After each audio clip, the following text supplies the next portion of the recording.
Om Asato Ma Sadgamaya Tamaso Ma Jyotir Gamaya Mrityo Amritam Gamaya. O Lord, lead us from the unreal to the real, from the darkness to light, from death to immortality. Peace, peace, peace be unto all. So this evening it has a rather an unusual theme. Every religion and every moral and ethical precept will divide things into dual opposites. We can recognize this because in this world there's an automatic recognition of light and darkness. There's an automatic recognition of positive and negative, male and female. And in modern science, we see this today, that every subatomic particle has its corresponding mate, its opposite. Every electron has a positron, and even within the atom, there's an electrochemical or an electrical disparity in the charge, so that likes will not be drawn to each other, but opposites will be drawn to each other. And it is this combination of opposites that makes the world that we know of. And so in the moral realm, we can see that it is characterized as good and bad. That has absolutely no value if we don't have the capacity to discern between what is good and what is bad. And so there is one historical religion that has emphasized this, and it is the cousin to the Vedic religion. We can call it a Vedic religion. In fact, it is the only religion that is likely to self-destruct because it only has some 250,000 adherents worldwide. Most of these are based in the western portion of India, mainly in the Maharashtra area. And these are known as Parsis. Parsis referring to those descendants of Partha. And we understand from the epics what that family looks like.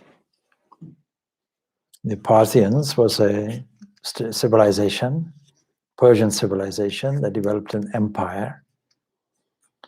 And in that empire, one religion was the state religion or the empire religion.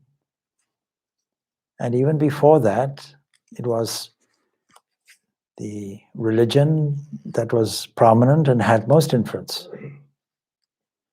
It was a religion that came or developed from a certain prophet. And we have no idea, not many details anyway, other than legends, of the personal life of such an entity. And his name was Zarathustra. That can be Grecianized to Zoroaster. But Zarathustra was somebody who made a remarkable impact, and we speculate that maybe he lived certainly in Iran around about 1000 BCE. We can say about 3,000 years ago. It might have been older, might have been younger, but that would be our best current estimate. And it is the one religion that is tied intimately into the Proto-Indo-Iranian languages, the oldest of which we know as Sanskrit. So it is no surprise that we find many Sanskrit words emerging more associated with the ancient Sanskrit of the Vedas than of the more modern Vedic Sanskrit. We therefore can understand how ancient this religion was, this religion that revolved around what was called Mazda Yasna. We can understand how it is a dialectical distortion of Mahada, that is, that great giving entity, worthy of worship, Yasna. We find it as Yajna in Sanskrit. So we can see these very close connections. And although the religion itself, being restricted to only historically inherited religious people within the religious family of Zoroastrianism, contained both in Iran and in India, still the precepts will last forever, as any truth will. But the emphasis is on this duality of good and bad. And because the Jewish people were kept into captivity in Babylon, this was under the influence of Zoroastrianism at the time. Many, many novel concepts comes into the Jewish traditions and comes down the ages into the Abrahamic religions, including Christianity and Islam. It is from this that we get an idea of a peculiarity in Zoroastrianism, which is a kind of end-of-life judgment. But the idea is also contained obscurely in the Vedas also, when the whole of the nature and universe goes back to its origin, then the good and bad deeds will still contain their fruits. And if we want to put it in a poetic form, we can see that there is some kind of judgment going on. But the judgment is not so much external as reliant on our own behavior and our own deeds. This beautiful passage we recall from the Bhagavad Gita when we studied that in the 6th chapter based on meditation. Udred atmanatmanam avasadayat atmeva hyatmano pandur atme varipu atmanaha. Let a person raise himself up by himself, does not drag himself down, because he is his own best friend and his own worst enemy. That is, there's a self-reliance that is there, and that doesn't somehow come through to some religious practices and beliefs, where there is a dependency of some external entity that wants to bring you up and raise you up and save you, because by yourself you're beyond salvation. You have no strength to do it. But this Zoroastrianism and the Vedic religion also does not take this point of view. It takes the point of view that you have the capacity and the internal potential and the strength to raise yourself up. But it's a matter of your own motivation and your own choice. And what is meant by raising yourself up means taking your attention, normally dissipated everywhere else, and gathering it in and attending to this path which is preferable, the path of good. This is also put out in a very distinct manner in the Kathopanishad. Of course, the Bhagavad Gita has much relationship with it. And here it's quite easy to see that there are two ways before us. And all the Zoroastrianism is doing is emphasizing good and bad, and also maybe characterize it for easier understanding into individualities that later come to us as maybe angels, if you like, messengers or forces of light and forces of darkness, a kind of yin-yang relationship, which is absolutely necessary. Both, this mixture is necessary. Without the darkness, we cannot see the light. And that is why the Vedic prayer is repeated, that lead us from the real to the unreal to the real, from darkness to light, emphasizing the darkness to light. And so the symbolism of this light is most universally put in the form of fire. And when you contemplate this fire, you'll see certain wonderful characteristics of fire that we also find in the orb that we rely on for life, called the sun. Anyat shreyo, anyad udaiva prayaste. So this is a conversation, and death is the speaker. Now, Interestingly enough, this light and darkness is characterized that the negative, the bad, the evil, is also characterized as death. But death is also a teacher. This too is the case in Zoroastrianism. This I tell thee, tell me truly. Ahura. Ahura, we can see the ancient connection with the Vedas, is the Persian, if you like, or the Iranian aspect of Ashura.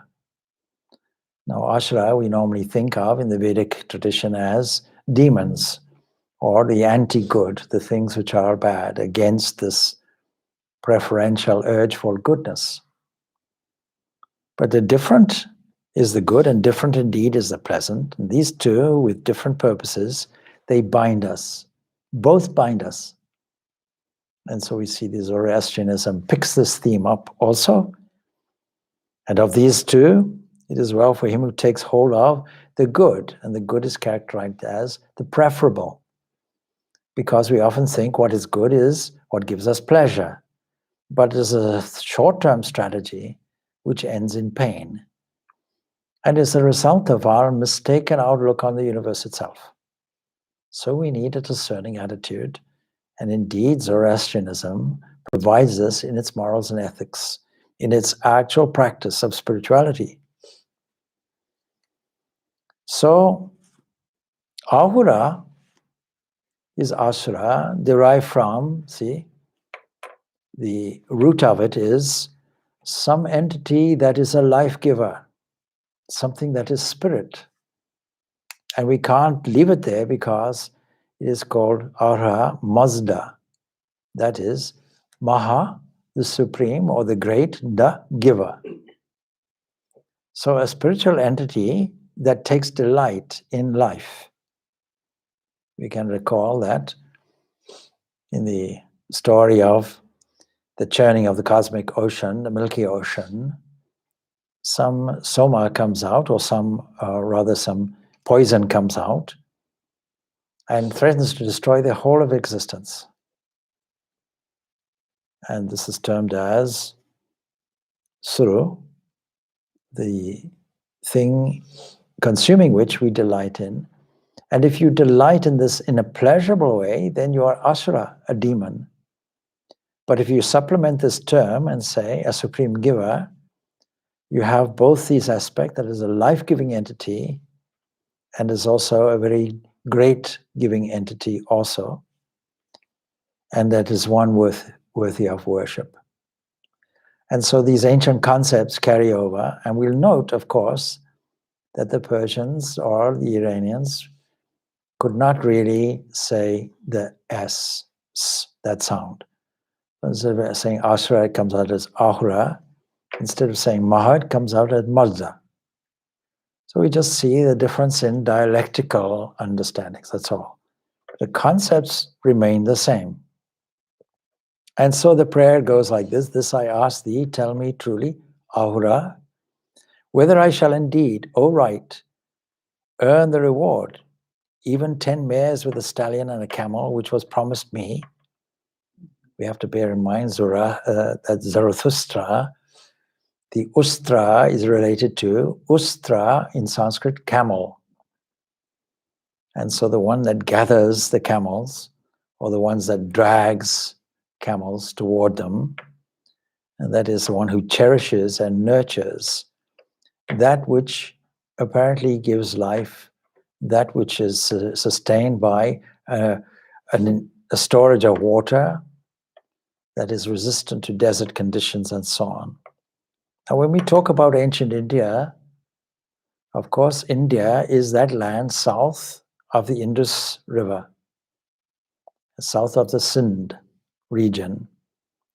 But in the ancient days, it wasn't delineated like that. There was no demarcation like that. What we call today is modern Afghanistan, which Zarathustra would have migrated to eventually.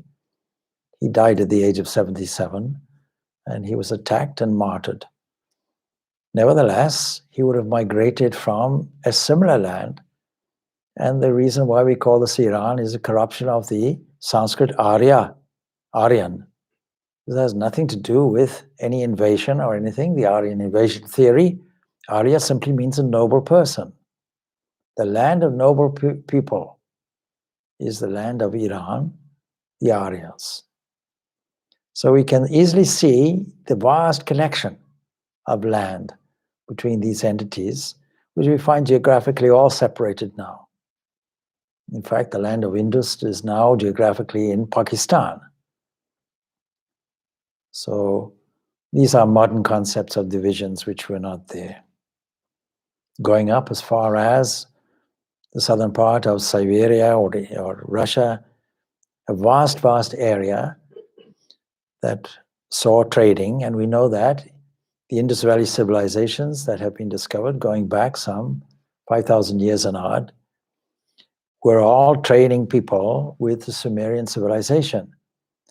So the fact that we impose boundaries because we can never imagine how ancient people could have gotten around, the fact that we can't imagine it mitigates against our concept of the ancient trade routes and influences that different cultures and civilizations had on each other. So we find inherited by the Judaic religion, these ancient people who were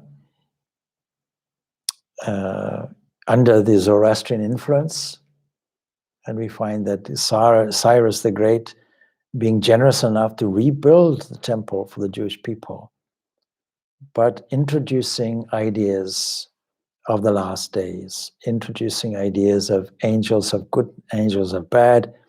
And this comes out ultimately as the adversary that we call Satan, the devil, the anti-God, and also all the myths surrounding the angels of light and angels of darkness.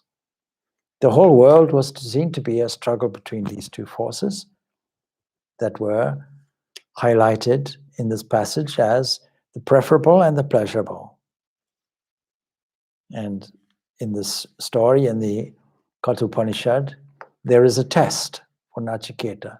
Wouldn't you like the things which are pleasurable? And Nachiketa replies, I don't see any merit in them since they are all temporal. And so he resists this whole idea. But the question that I mentioned about Ahura doesn't come from Zoroaster. There are some verses in the Zoroastrian Scriptures called Zendavesta, and so some of it indicating the origin of Zoroastrian's name or Zarathustra's name, and that is one of the passages that I quoted. But basically he was a priest, he was a prophet, he was a lawgiver, and one extract, and we only know this because all of these texts and scriptures were destroyed by Alexander. Alexander of Macedonia, he destroyed all of these at Persepolis, and these were only, remnants of them were only rescued by the Parthians and the Sassanids, who made the Persian empires again, vast empires. But then when the Arabs came along in the 7th century, they destroyed it completely. But still, you cannot destroy rocks. There were still inscriptions, rock inscriptions. And then there is the verbal tradition that hands these teachings down from person to person. So the Mazda Yajna cult, as we can call it, of Iran, was closely linked to the Vedic religion in India. And in fact, the most ancient Iranian scriptures are called gathas. Now we find it in Sanskrit as gatha, song. So these songs, gathas, in this Proto-Iranian, Indo-Iranian language comes out as gathas. So we can see these connections. And they were written in the Advestan language, which is, of course, much closer to the Rig Vedic Sanskrit than the more modern Vedic Sanskrit that we come across. The Bhagavad Gita, for example, is written in what we might regard as modern Sanskrit. is rather different from the ancient Sanskrit of the Rig Veda. One concept we find immediately in the Rig Veda is the importance of fire. In fact, all the hymns of the Rig Veda begin with hymns of praises to Agni, fire. We can easily understand what is the importance of this.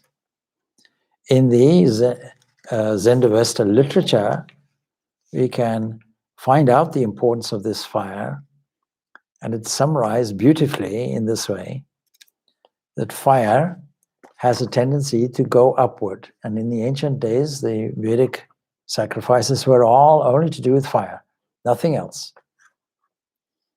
Fire we can think of as the most ancient discovery of man, and the most important. All dietary changes occur because you can now cook food. You can now sit around a fire and tell tales. You can tell stories. You can increase communication, culture. It gives a whole new lease of life. You're no longer dominated in slavery, in the darkness. So this ancient preservation of fire and the idea that it was so sacred because it is not easy to make fire from friction. So you have to try and keep the fire alive. And in the whole of Zoroastrianism, it is to keep the fire alive in fire altars.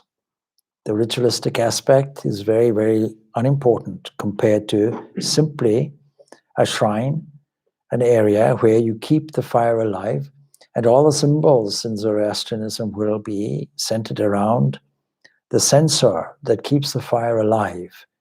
If you move from one area to another, you carry the embers with you.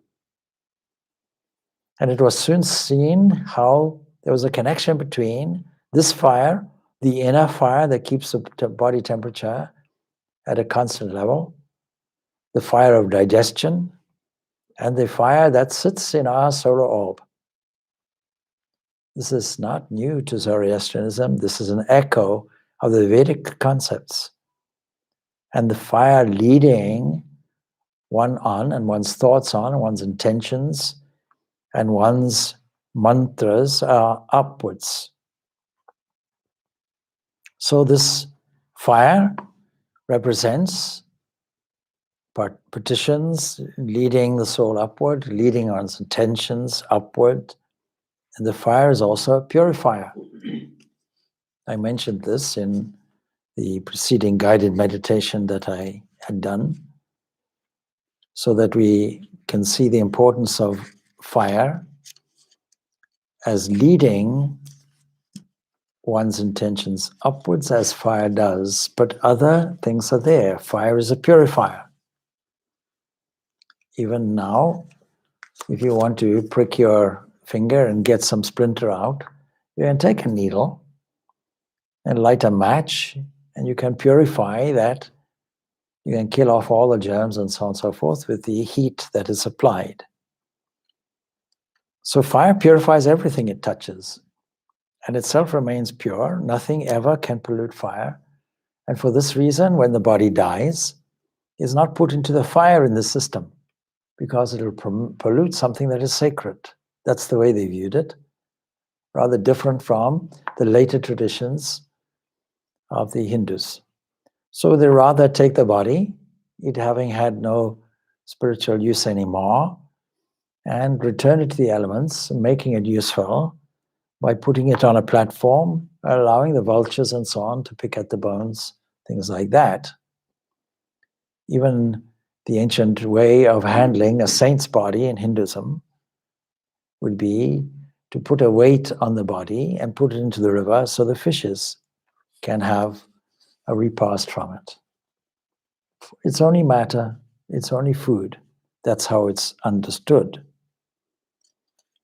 And just as whatever you feed into the fire radiates a fragrance from it, its radiance and its scent goes everywhere. If you burn a corpse, then the smell of corpse goes everywhere. If you put sandalwood in it, if you put samgri in it, you put herbs into it, then it radiates everywhere also. And then fire is latent everywhere. It can easily be produced by striking materials that are conducive to creating a spark, but it's also broad-based at the top, or I should say the bottom, and pointed at the top, and represents the differences and diversities at lower levels, but they all become resolved at this base, this unity. So it's a very powerful symbol. And it's a universal symbol because we can see it is used in South America, the ancient Aztecs, for example. And it is used in the Jewish sacrifices, where fire becomes important, and incense becomes important, and all these things become important. So it becomes a very, very powerful symbol, not only in the Vedic form of yajna, but also in the Zoroastrian tradition. This religion that is dedicated to Ahura Mazda has broadly, as all religions should have, about 3 dimensions: the mystic dimension, and in an age where, in the Upanishads, we come away from the personalized aspect of God and we come into the more impersonal aspect of Brahman and its corresponding presence in the individual entity that's called Atman. But here, in the Zoroastrianism, it caters for the human element, that we need to have a love of God because that God is lovable, because it provides us generously everything, as the name suggests. And so this area of mysticism is brought out, that this entity is present in one's heart, not just as an Atman, but also as a life-giving entity, an entity that pours grace everywhere. Now, we do find these concepts in the Upanishads also, but we don't find them necessarily personalized. And so we can see that the concept is that there is this pristine, perfect entity, and just as the Upanishads themselves tell us, it is only that evil thoughts, this is the Zoroastrian concept of it, separate us from this reality.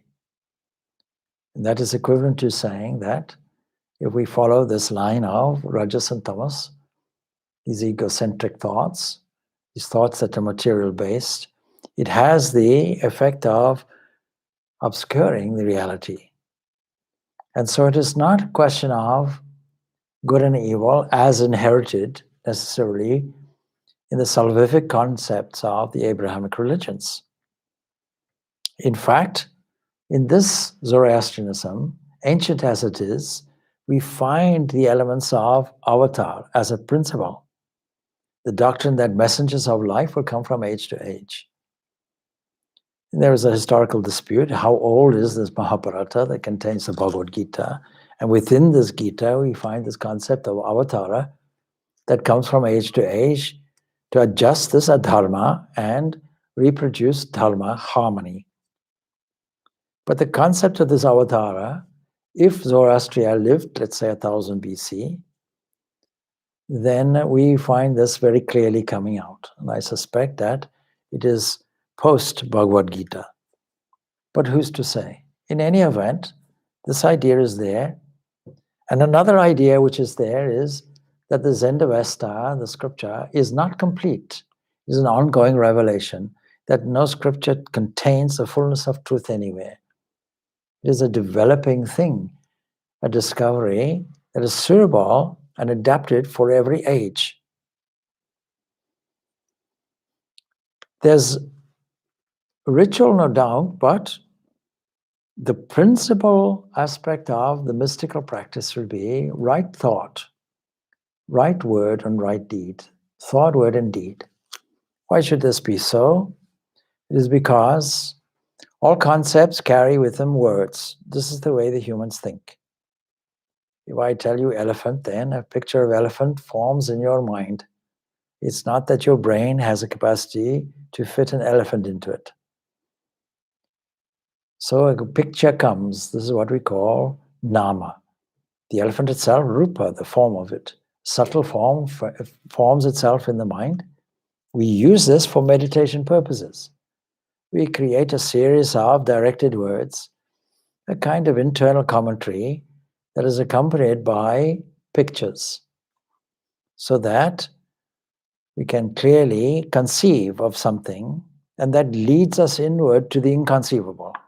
This is all the process of meditation.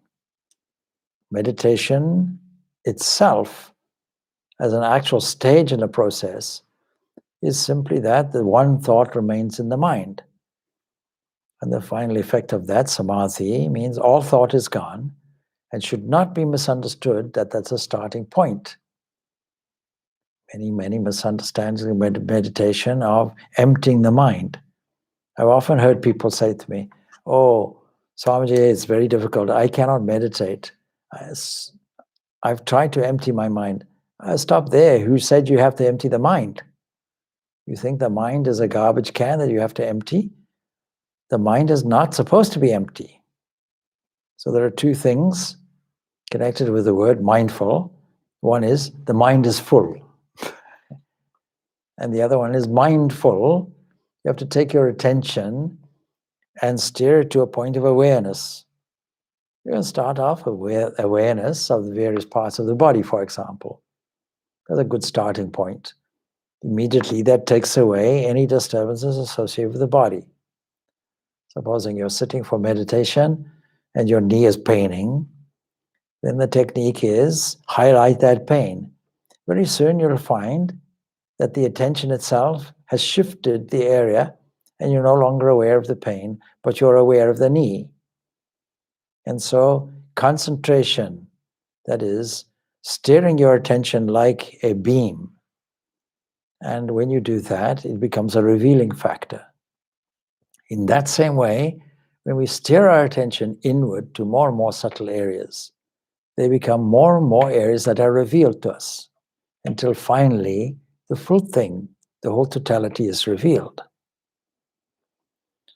Then in terms of death, the concept is that there is a soul, but the soul has an afterlife. No difference here either. The jiva is there and continues its experience.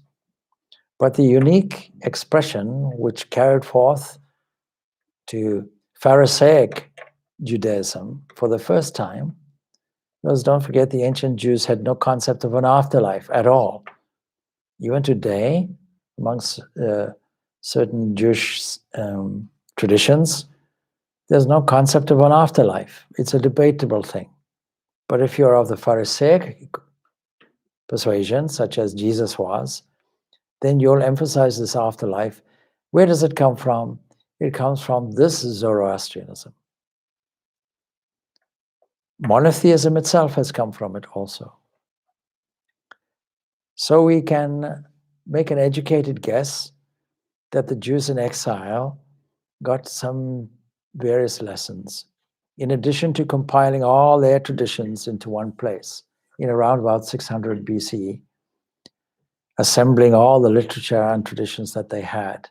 Additional to this, enriching what they had, was a monotheistic idea, and the idea of forces of good and bad personified as angels, with a story that goes with it, a rebel angel.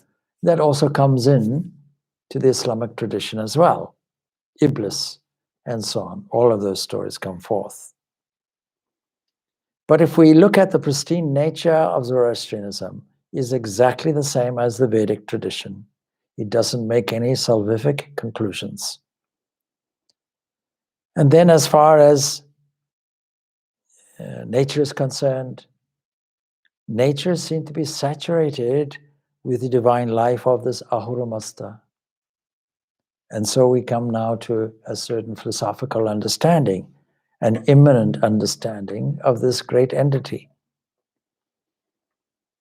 In fact, it leads us to not polluting this expression or manifestation of this divine in nature, preserving nature in terms of rivers, in terms of forests, in terms of trees, revering every aspect, as indeed Hinduism does.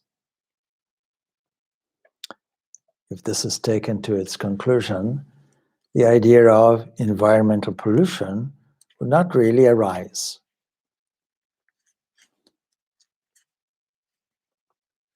Some of the quotations from the Nivedita translated go like this. Do not be blind to the marvels of nature. One draught of nature's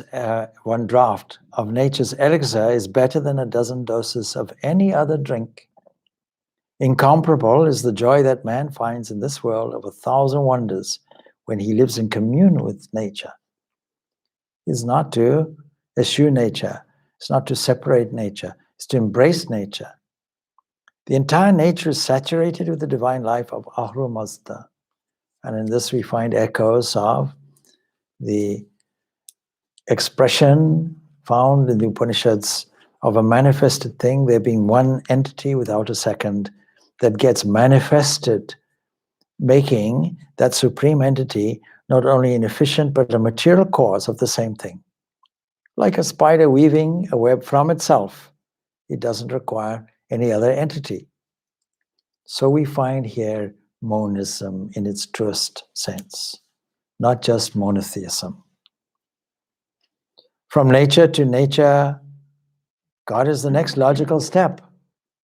You want to find out, is there such an entity, some entity that is so subtle we cannot see such an entity or relate to such an entity?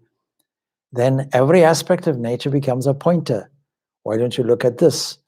You can see how the Upanishads too direct us step by step from what we obviously see and notice, what the senses pick up, and then to carry us into more and more subtle areas. Upanishad tells us the eye of the eye, the ear of the ear, the mind of the mind, and so on. Something sits behind that, infusing it. We are taught about the antaha, the antaryaman, the inner controller, that entity controlling things from within. In the Brihadaranyaka Upanishad, we find these concepts. That which controls things from within, but the thing that is being controlled doesn't know it. And if we identify with the external thing, we won't know it. And yet we find clearly the evidence. Today, there's a contemporary argument by atheists. Can you show me evidence for God? But they're thinking of an extra cosmic entity that seems to control things from outside. It doesn't occur to them that there's something controlling things from inside. And the very question about its existence comes from this internal region. The capacity to think comes from it. Capacity to reason comes from it. And we know that we cannot get something out of the end that wasn't there in the beginning. It's just obvious. So the way that we view evolution is something that is, in its true sense, something that is unfolding. Nothing new or additional was there. Simply the existing thing was unfolded. And the sum totality of this unfoldment is what we experience at the end as realization, enlightenment, simply understanding the totality of what is there. And so Zoroastrianism continues. The Ahura Mazda is reflected and known by his creation, such as sun, moon, stars, earth, trees, air, water, birds, and beasts. You can see immediately a compatibility with the Upanishads. And therefore, it says, do not cut yourself off from the light of the sun, the moon, and the stars. Don't renounce life in that sense, but understand its value as reflections of that one entity. Not only reflections, but pure evidence. If we think that we exist, it means because there's an existence. If we think that we know or wish to know something, is because outside, beyond it, is something more to know. Do not pollute the air or the water. Do not cut tree nor destroy green vegetation, but transform wastelands and deserts into gardens. Refrain from killing birds and animals. You find the concept of ahimsa. Treat them with love and affection and make use of them to improve the lot of mankind. As I say, Zoroastrianism as a structured religion may well fade and die with 2,500 members, or 250,000, I think more, not 2,000, let's say 250, 250,000, which is not really many. Nature hates monopolies and knows no exception. It has always some leveling agency that puts the overbearing, the strong, the rich, the fortunate substantially on the same ground with all others. He goes on to say, nature is like a mighty balance holding in its scales an absolutely equal quantities of the opposite states of things. This is exactly the metaphysical approach that Zoroastrian has, this balance of pairs of opposites. Now, it is absolutely true. If we see that there is an equanimity in the world, we can see there's something of a polarity within it, and that there must be a tug of war between a gravitational force that wants to wind things inwards and an electric force that wants to wind things outwards. And this balance is held in science as a quantity called omega. You cannot add a certain amount of one quality to one scale without at the same time adding or exactly corresponding amount of its opposite quality to the other. And I think this is where it comes to this concept of that ultimately there will be a time where everything is weighed as in a balance. That means good and bad deeds also are weighed on an individual basis and also on a universal basis. And it is this universal basis that does not come through in the theology, say, of Christianity. It comes through only on an individual basis, that at the end of times, you will be weighed in the balance. And if you're found short, then there is a barbecue waiting for you called hell. And if you come out smelling of goodness and purity, then you'll get a reward. But this is simply the human evaluation of things that is according to the human justice system that is there. And it has no real resemblance to what actually is. It's a theological interpretation that sometimes can act as a motivation and at other times is a hindrance to us and restricts our freedom because it introduces fear. We know that punishment and reward is a good short-term motivator, but has no value in an enduring motivation circumstance. A perfect equity seems to hold the evenly balanced scales of nature. Nature abhors all extremes, and our salvation lies in temperance, or the golden mean, which is nothing else than a state of equilibrium between the two opposing forces of the all-pervading polarity of nature. The grass and the trees and the wind and the waves, and the birds and the beasts all sing and smile and laugh, join in the chorus, and do what whole nature does. Now, I mentioned the emphasis on what is called as Shreyas and Nishreyas in the Kathopanishad, and here denoted in the same way as extremes, good and evil. Ahura Mazda alone has created pairs of opposite characteristics in every walk of life in the entire creation. Ahura Mazda is capable of exercising any one of the two features, depending on what he thinks fit to fulfill his eternal plan. You can translate this into universal context. Right now, Andromeda is on a collision course with our Milky Way. Why would it be so? It's only because nothing is ever wholly good or wholly bad. Now, in more modern times, there is an emphasis on this.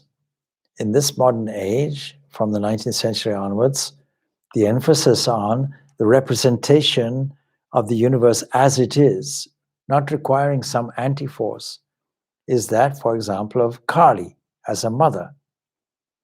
Because Kali represents time and the dance of time and death and destruction, but as well as the opposite side, the beneficent side. And in order to look at things in its real perspective, we have to take both on board. The good and evil, the light and the shade. We can't just take one because we think that that's all good and nice.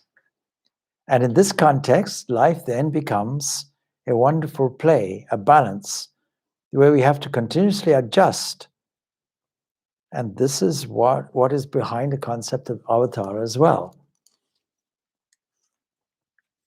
So, Ahura Mazda made human beings in his own image. We find this coming through clearly also in the Judaistic texts. He has conferred upon them the power of choosing and exercising any one of the pairs of opposite characteristics.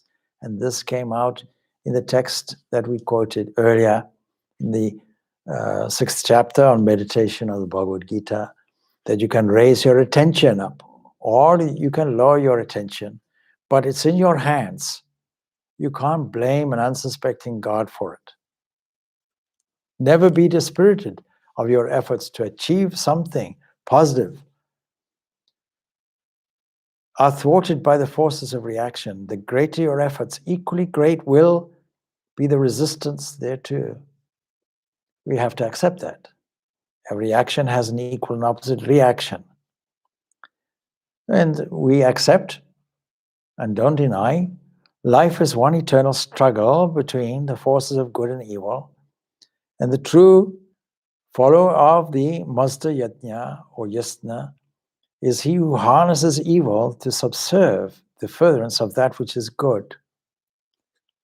Now we can translate that very easily into saying that the human being has the great capacity to transform misfortune into good fortune, or to transform all the manure, if you like, of life into something that is a rose garden, to take discord and transform it into harmony.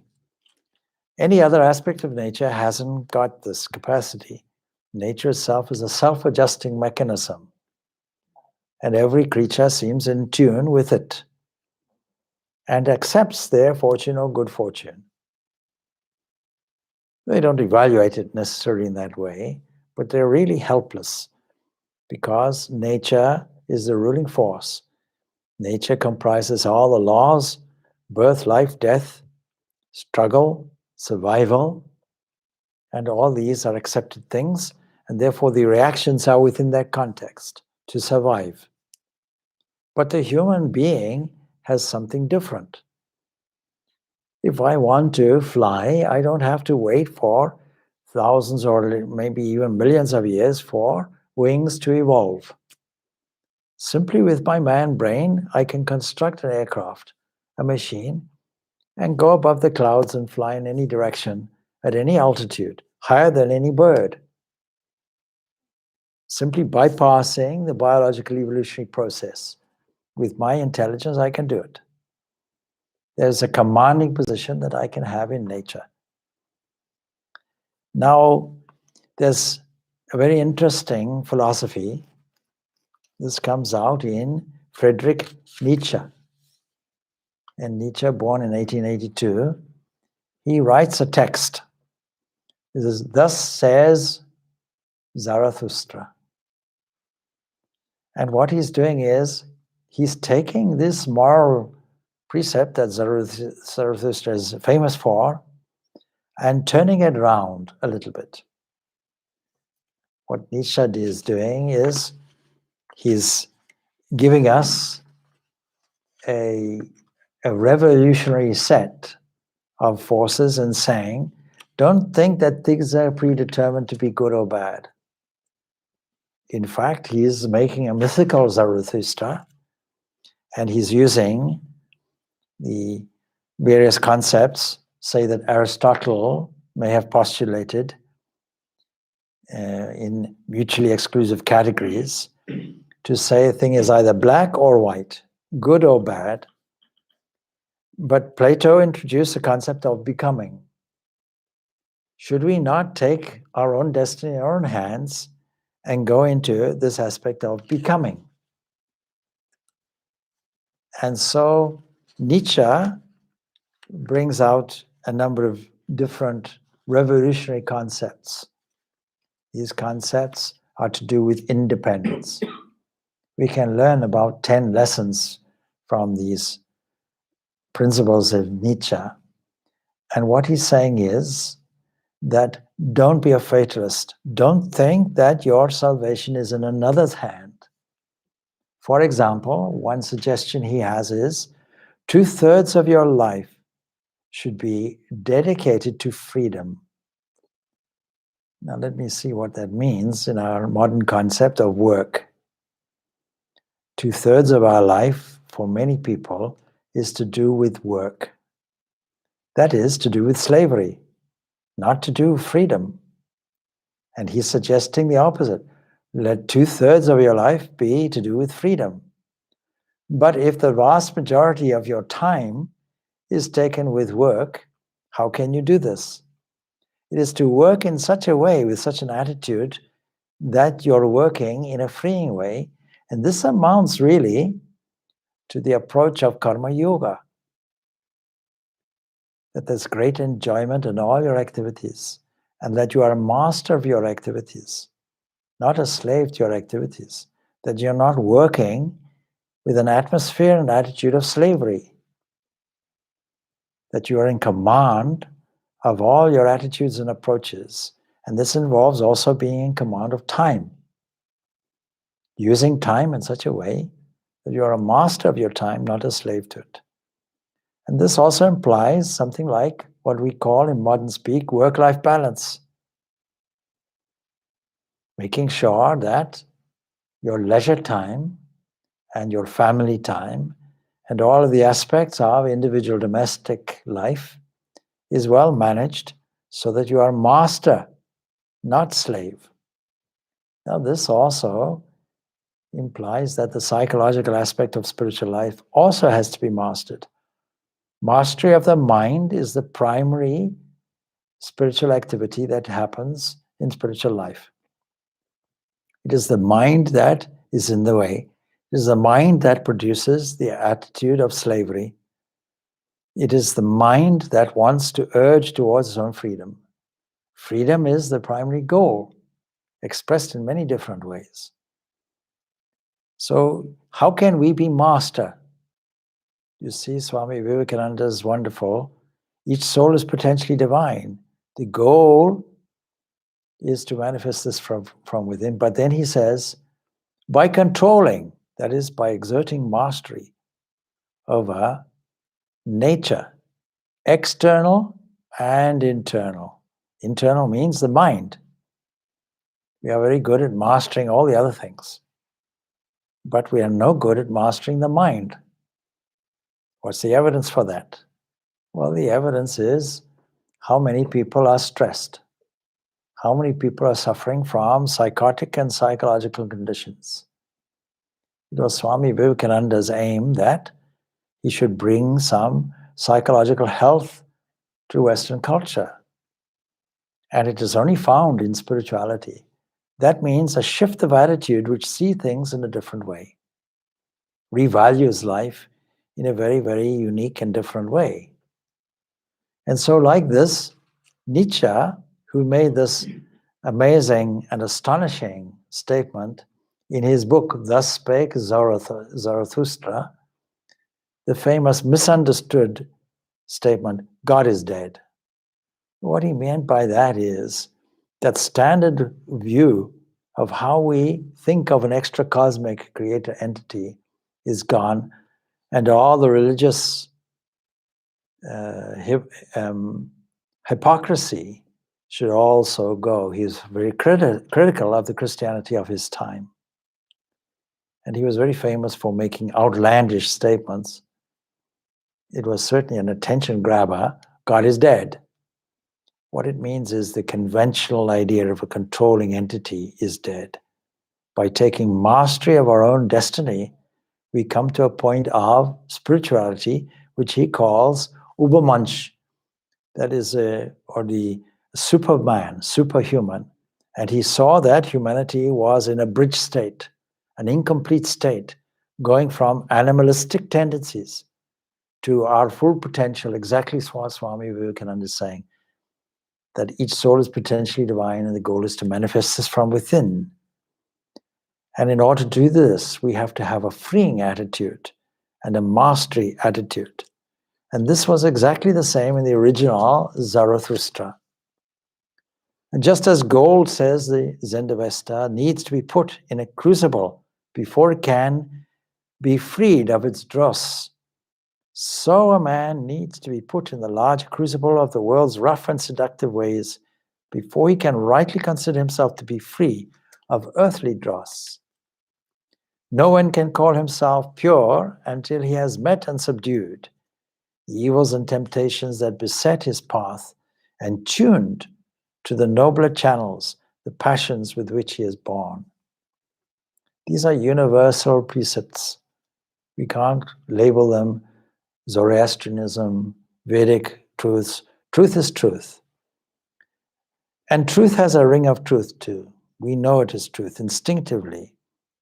Seek not the innocence of a child, but seek the purity of a saint by casting off unrighteous thoughts, unrighteous words, unrighteous deeds, holding fast to righteous thought, righteous words, righteous deeds. If you have certain concepts which are right in the sense of pure, pure means not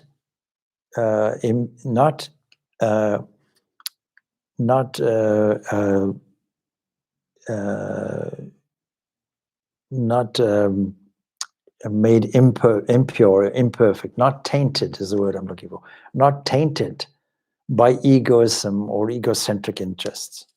That's really the definition of pure thought. Selflessness. So pure thought, that leads to pure words. And pure words, that is concepts, leads to pure deeds. There can be nothing else more than this. And this encapsulates the threefold dimensions of a human being, that is, our thinking capacity, our capacity to express feelings, and then our willing capacity. And this is the three psychological dimensions of the mind that come out in our threefold yoga that excludes meditation, because meditation is common to all systems.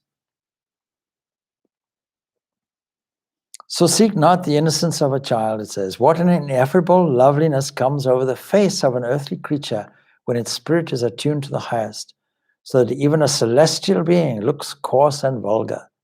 Therefore have a conscience finer than the finest hair, that would guide the mind and soul to abstain from evil and warn that crookedness never pays. Love and ecstasy, this is promoted in this mystic experience, and compared to fire, as the fire on the censer consumes sandalwood, so let the fire burning within you consume your heart with love for Ahura Mazda. Feeling and imagination is employed. Cultivate feeling and imagination in order to develop that fineness of structure in the body, which renders it capable of the most delicate sensation, and fineness of structure in the mind, which renders it capable of the most delicate sympathies. In short, fineness of nature. If you shower rose petals upon someone, do so most gently, for the heart within our bosom is more delicate than glass. Let the joy of living fill your heart to overflowing. Do not lose joy in life as you grow old in years. Let not your joy of living be crushed under the weight of years. If you don't change in early days, you'll become a miserly, bitter old person, because habits die hard. The way to change it is in your youth. And then it addresses also spirit and thanksgiving. What is the basis for loving? The basis of loving is the object of the love is lovable. So offer thanks, it comes as thanks. Offer thanks to this Ahura Mazda with every breath that you take in and every breath that you let out. When we incorporate the practice of pranayama in meditation with the caution that if we do it in a very complex way, and we do it without purity of behavior, it is extremely dangerous and upsets the entire nervous system. But if we do simple breathing exercise that calms the nerves, how should we do it? We should do it with a mental accompaniment. And here it is. So, with every breath that you take in and with every breath that you let out, make it a breath of thankfulness. For, it says, one never knows which will be the last breath. And this moment is the last moment. And this breath may well be the last breath. We have no foreknowledge of it. And then in terms of prayer, it gives a wonderful, wonderful definition of what is prayer. It says prayer, a pious longing is prayer. What a wonderful definition. A pious longing is prayer.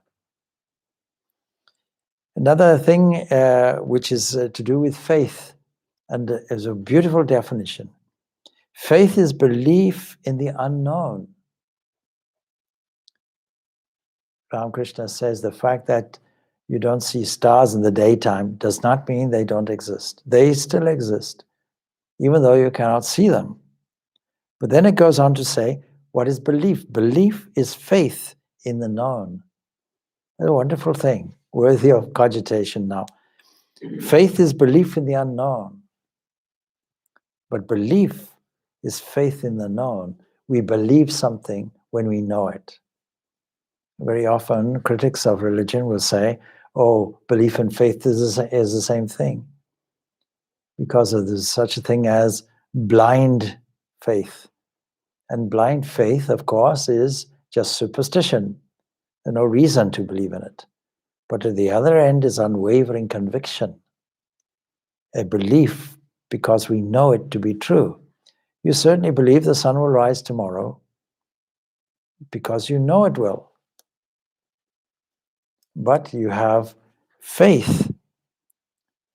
That is a belief in the unknown because of the inference of it. For example, if you see on a hilltop smoke arising, then it could be your faith. That is a belief that there is fire there, but this is reasonable. This is called inductive reasoning or inferential reasoning. So a wonderful thing, prayer, and then knowledge and wisdom. Knowledge and wisdom is put also like this. That wisdom is really discernment, what we call viveka. And knowledge leads to wisdom. So we know first. In other words, we have to know the principles.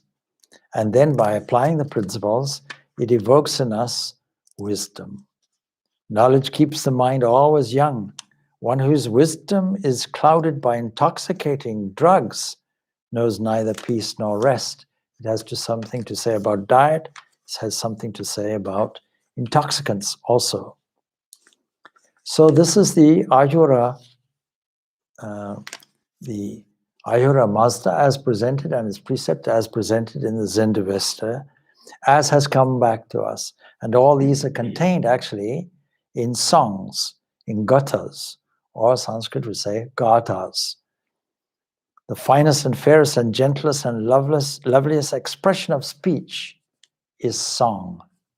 What a wonderful expression, and what a wonderful way to finish off this brief reflection on Zarathustra and the teachings of Zoroastrianism, whose principle will endure forever, even though the structural religion may well fade away. Om Shanti Shanti Shanti. Peace, peace, peace be unto all.